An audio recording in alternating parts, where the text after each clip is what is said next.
Welcome to the Misfit One Lifestyles with Elizabeth Colin. She will awaken and connect with your Misfit One. Are you tired of the ups and downs in your life? Are you ready to live a healthy lifestyle once and for all? We are talking about all aspects of your life. Being fit is not just physical, it's also your mind and soul. Learn how to take steps in your life to move towards your goals. Elizabeth's goal is for everyone listening to the sound of her voice to get fit. Let's get focused, let's get intentional, and let's transform. Now here's your host, Elizabeth Colin. Hey guys, welcome to another episode of Misfit One Lifestyles with your host, Elizabeth Colin, also known as Misfit One. And today's guest is the one and only Lisa Jenkins. How you doing, girl? I am doing well. How are you? And thanks for having me. Listen, the pleasure is all mine. For anybody who do not know this wonderful woman, she is the founder and CEO of Kingdom Builder Family Life Center, a nonprofit organization geared towards assisting domestic abuse survivors. Ooh, honey, that has to be, I don't even know how to even start with that. Talk to us about that, Lisa. Absolutely. It has definitely been life-changing for me in more ways than I can only imagine. Being able to support survivors that's on the journey that I once had to travel. Years ago, I was in my first marriage and I got married at 19, and at 24, I was literally escaping with my life and my 3 children.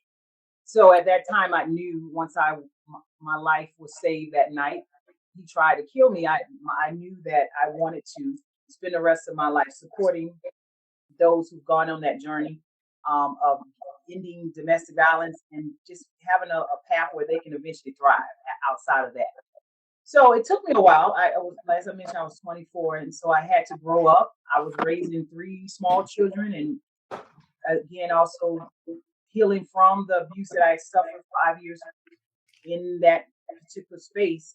And so I did all the things that single parents do in surviving. And I was able to overcome all of that. I was able to get my bachelor's degree during that time and also my master's degree. I met my now husband 6 years prior after that particular situation. And we've been together now 20 years, and we have 4 additional children along with my 3 that I'm raising. And it's been great. So the last 10 years, I've been working in this organization to support survivors of domestic violence and their children move past abuse. You know what? This is a subject that is dear to my heart because I am a survivor of domestic abuse, just like you. My ex-husband, actually left me for dead. But God had something else. Absolutely. Right? But listen, when I was going through that so many years ago, the laws have changed in so many ways in order to help the abuser be locked up for longer or the consequences for it, and also help the victim because they didn't have any. I had nowhere. It was no Lisa Jenkins when I was out there. Right. So how do you go about supporting people? How can they find you? Right, absolutely. And so again, myself as well, when I got out of it, it was in 1996. There was no laws that were designed to support. And I had to kind of face the journey alone. But I realized that some of the things that I didn't have support in, financial, had I had a safe place, I was able to move states to get out of my situation. But having a organization that would allow safe housing. We provide safe housing in our location. We also provide financial assistance. We do case management advocacy. They actually create their success plan with us, and they tell us what do they need to be successful because each person's journey is different.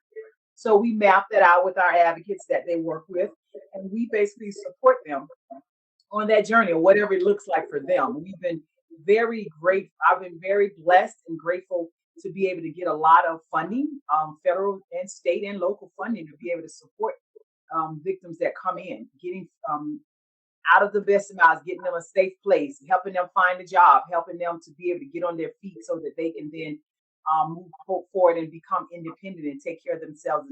And if they have children, there's children as well. And we also do work with the youth because we know domestic violence is a learned behavior. So when growing up in a home filled with abuse, you're going to either come two things: one, a person that has caused harm, or the person that has been harmed. So we try to educate the community and the families on that so that they know what right looks like and get those tools they need so that they don't have to repeat what they've seen. How do we get in contact with you, Yeah, Lisa? so we're right now we're out of Colorado Springs. It is our goal to kind of expand in different areas. But we have a website that's fully functioning, www.kbflc.org. Even if you are not in the state of Colorado, you can still have a chat, the service that's on there, be able to ask us information or questions. We can probably help support you in getting connected to resources that's in your area, just helping you build a success plan for yourself.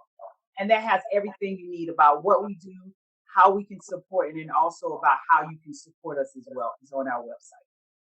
Yeah, because a lot of times when you are in that situation, you don't even think about the things you need, Right, or you just want to survive, right, right? I just want to live, right. And so when you are at that point in your life, and you are just reaching out, say we call you, what does that look like? Absolutely. So you call. We do have a 24-hour hotline as well, but we also have our regular here 9 to 5 Monday through Friday. You contact us about, this is where I am and this is what I need, because everyone, again, as I mentioned, we don't want to dictate how survival looks for you. We want you to be able to tell us, what do you need? So to get that support, because my philosophy is empower versus rescue, because oftentimes when you're in domestic violence, your rights and your power have been taken away from you. And so we want to give you that space to get that back. So that's why we're going to leave it up to you to tell us how we can support you. And then we walk you along that journey of what does that look like. And of course, we want you to be safe, because a lot of the folks that we get in, they're not ready to leave yet. And that's okay, because everybody is gonna, their journey looks different, as I mentioned. So we're helping you with coming up with a safe plan of, okay, when you're ready to leave, these are the steps to take so you can safely get out of that situation and into a place where you can get support. Right, because that's facts. I left 999 times. Mhm. And then the 1,000th time I didn't go back. But Right. other than that, I mean, and it is very common for that to happen. I probably know two people in my whole life that actually it happened once, and they said, I'm not doing this, and left, Right. which is bravo. I wish I was that person. Right. But I wasn't. And I love the fact that you said that, when you are ready, Right. because it all comes from you. And can you talk about something you said earlier that was very significant, where you said the difference between rescue? Mm-hmm. Empower versus rescue. Absolutely. So we want to empower anyone to be able to make that. You are enough. I always use and tell the people that come through my doors, you are enough. You don't deserve what you're getting. So we just have to empower you to realize that this is where you are.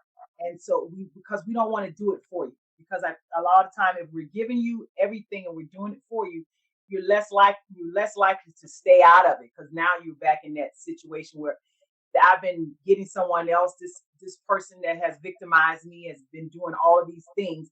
Now I want to come to this organization for them to do everything. You're not going to learn how to empower yourself. So that's what we want for those to know who are in those situations, those survivors who really want to survive and they just want to get out. So let's not be a victim. Then we want to survive, but then eventually I want them to be like me and be a thriver. I'm a thriver now, so I don't call myself a survivor anymore. I'm a thriver too. Yes, I yes, like you are. that. Yeah, I'm a absolutely. thriver too, Yes, which is true because um and I keep going back to that victim and empowerment because you said it so right on. We go from one controller right, that's doing everything for us. Even they'll do the good stuff. They'll make sure you have a house. They'll right, make sure they provide, but they're gonna beat your ass, right. Absolutely. right? But they're doing everything else for you. Right. So you become dependent on them, and then that dependency usually transfers to the person that's helping them. Right. So, can you give us a little insight or some directions Mhm. on ways to kind of start thinking of yourself Right. as a whole? Because I say, you, like you said, you are enough. I believe that you are whole and resourceful and creative within yourself. Right. um Absolutely. can you talk to us a little bit Yeah, about? absolutely. And then I think that what happens is when we're dealing with trauma for so long, we tend to, not see ourselves as being enough. And so we will get in that downward spiral of feeling like, I deserve this or I can't do this by myself. And oftentimes when you're in a relationship that's abusive, if you have children, you're less likely to leave because you're thinking that, oh, I don't know how I'm going to take care of them by myself. I've got to take this, it's not every day that it happens. So I'm just going to stay in there because I don't know what I'm going to do. We talk ourselves out of making those decisions. But when we look at when a relationship should be a healthy relationship. So if there's any type of abuse, whether it's mental abuse, physical, psychological, sexual, whatever it is, that's abusive. Financial, because Financial, all of those abusive forms is not a healthy relationship. So we have to look at realizing that some this is not right, and I have to be more than my circumstances and get out of it. But wait until you can put it in a plan, because I don't want anyone to just leave out and not have a plan, because we don't want you to be on the street homeless trying to figure it out because you're less likely to stay. So that's why we always encourage people that when you are ready to, my grandma would always say, you have to be tired of being sick and tired. So that's the point. Like you said, those 99 times or whatever it took you, but at that 100 time, you knew that I was tired of being sick and tired. And it was time for me to go. correct. So that's where we want anyone who is in that space to be able to know you're not alone. There's definitely opportunities for you to get support. We just have to work on putting a plan together so you can safely get out. Right. I think because you and I were going through it around the same age, Yeah. because that was when all the stuff was changing. That was when I was going through my incident, and it finally came to me. I'd rather sleep under a bridge Yeah. than stay another night here. And I Right. had a kid, Right. but I thank God I had an education and Right. I had friends. So I didn't have to sleep under a bridge, but I was willing to Right. get.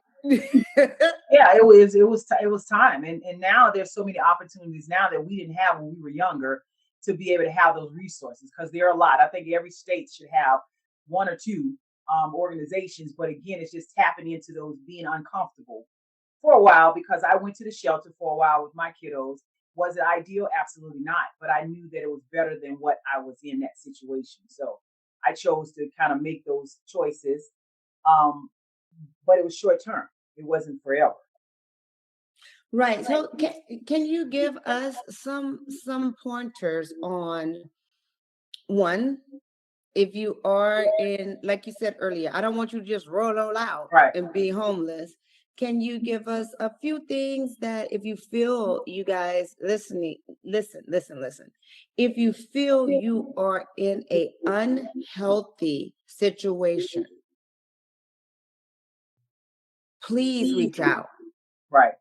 And Lisa, can you give them a few things that they can do before they just bolt and be on the street? Oh, absolutely. So make sure it's safe. And when I would suggest, if you're someone who have children, start finding those important documents like birth certificates, social security cards. Those are some of the any type of identification for yourself. Start putting something together safely, and making sure that it's kind of tucked away, putting together a bag if you can. If you're thinking about maybe it's going to be when you're spending money, put a little bit aside each time so that you can have some cash in hand. There's so many ways to kind of do a small plan where it's not going to taking those documents to a friend. If you have a trusted friend or anyone allow them to. This is the plan I have. Make sure there's someone that's not friends with the person that's causing the harm as well. Someone you feel you can trust, and then start taking those documents to them, letting them know this, explaining to them, this is what I'm going through, and I'm going to make a plan to leave. Can you be my support system? Usually you're going to find someone that's going to say yes and start kind of throwing stuff away to them. And then, after you get to a certain place, then when you leave out, you don't turn back, because now you're out, finding out what resources are in your area.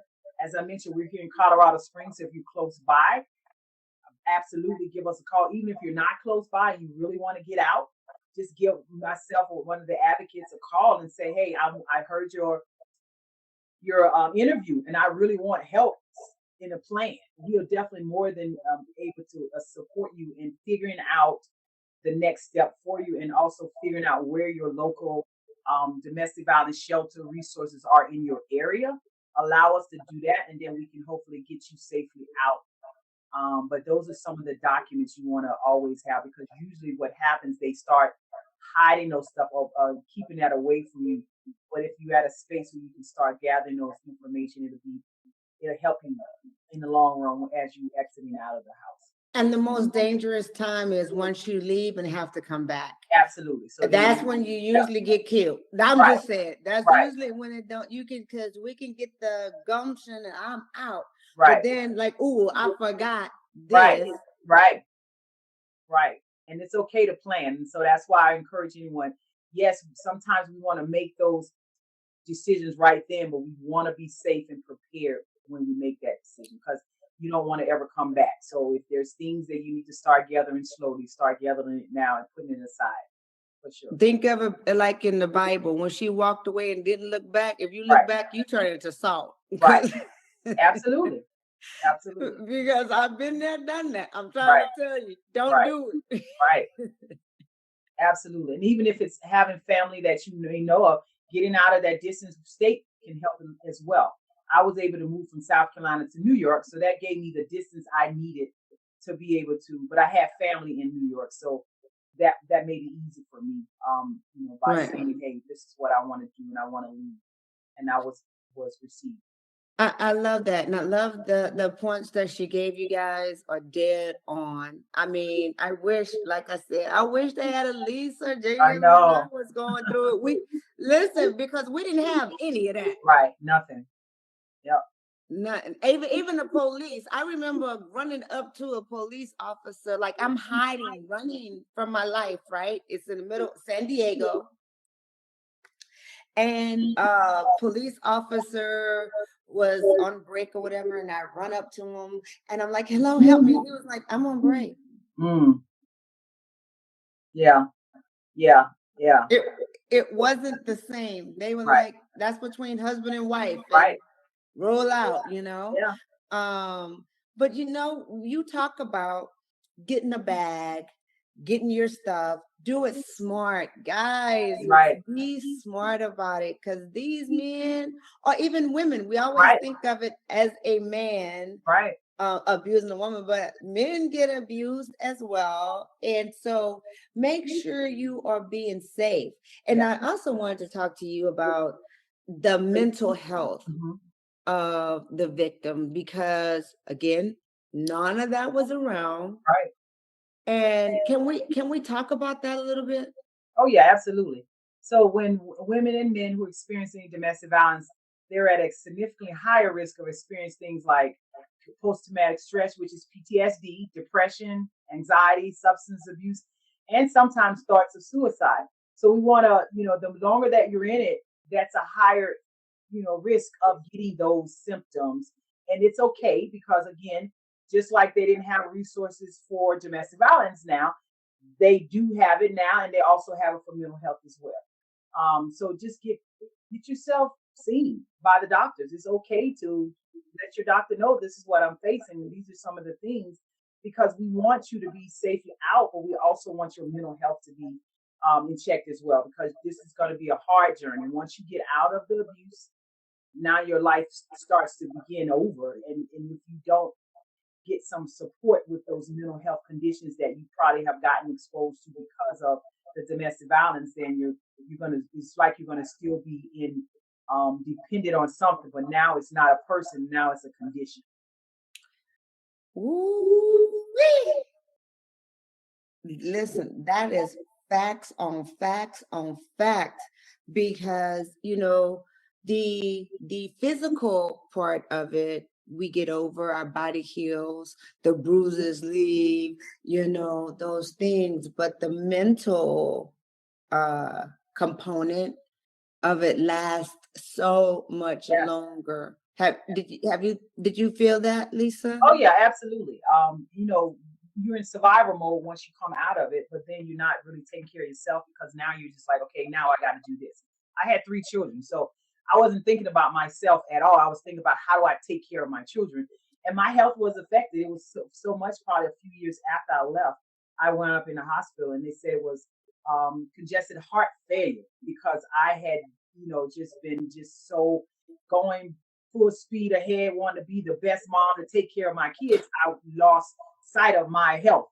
And so once I got that sit down for those 6 days I was in the hospital, I realized that now I have to take care of me, because I have to be here for my children. So I definitely would encourage anyone to make sure that you take yourself. Once you get out, can at least see some light at the end of the tunnel, something, your new normal. Take care of your health, because it's so important. And that's why it's been so important for me. That's why I do what I do. Listen, I am all about mental health, Mm. taking care of yourself, mentally learning and loving the inside of you, because and this is real talk. We all Misfit One lifestyle. This is for reals, right? Mhm.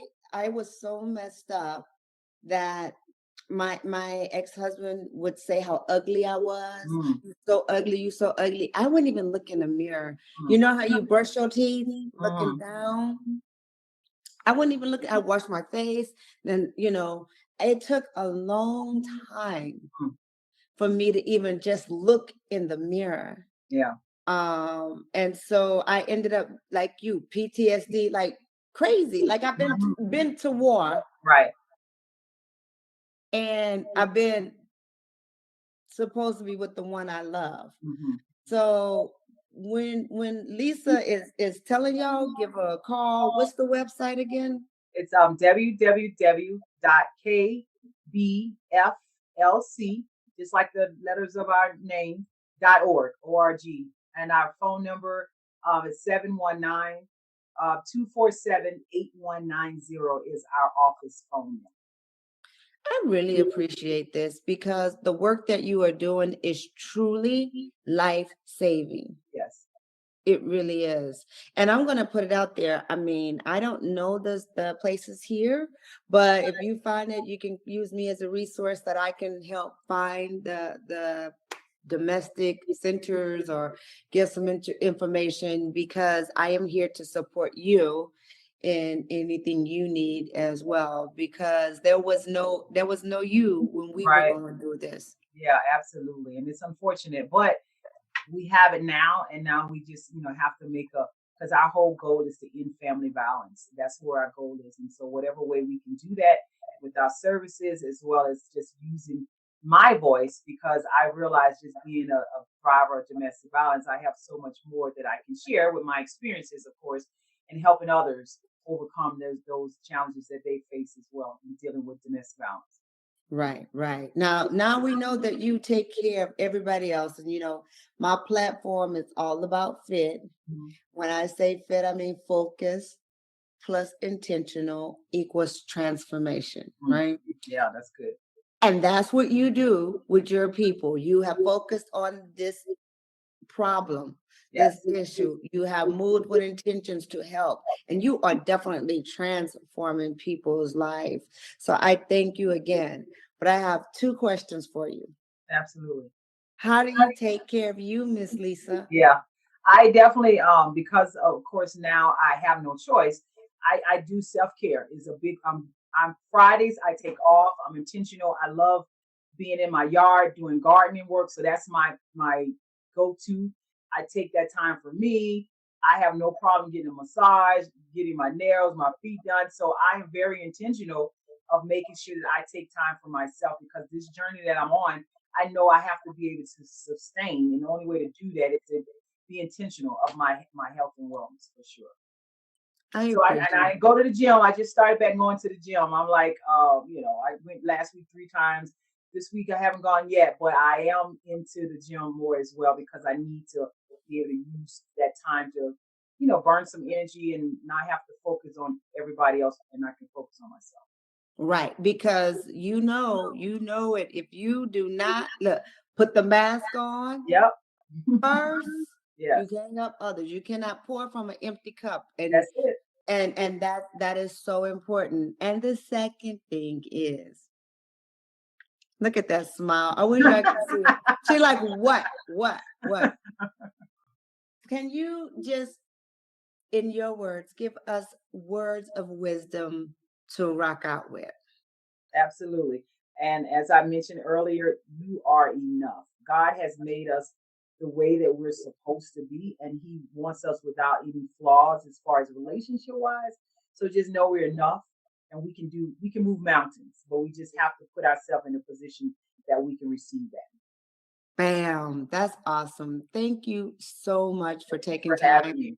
to coming on and talking to us because this is truly so important and it's happening every day. Yes, And we need to speak about it and know that we have the resources and you are not alone. In absolutely. Lisa's words, you are enough. Yes. Until next week, you guys, I want you to live fit. I hope you enjoyed this episode of Misfit One Lifestyles.